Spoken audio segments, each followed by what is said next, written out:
Hi, so this is Richard from Malolo City, and this is my daily beater bike.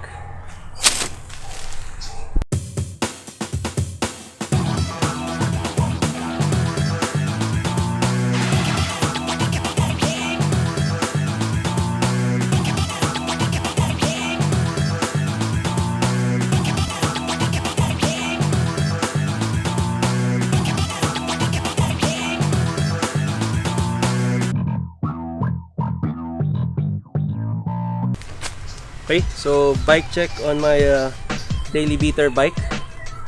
So this is the project frame set, or the project Harabas frame set, size 52. And start tayo sa cockpit. So at the back, meron tayong fabric scoop sport radius attached to a Ritchie Classic zero setback seat post. Sa front naman, this is a Ritchie Venture Max 46 attached to a Ritchie Classic stem. Sa brakes, this is unbranded brake levers. Tapos yung V-brakes ko is Tektro mini V-brakes. Sa drivetrain naman, this is a Mickey Primato cranks 144 attached with an Alter SC chain. So Halloween edition, I believe. 47 teeth. Sa likod, I have a freewheel sprocket, Shimano MX-30, and on the pedals, MKS City Light, linked together with a KMC peanut.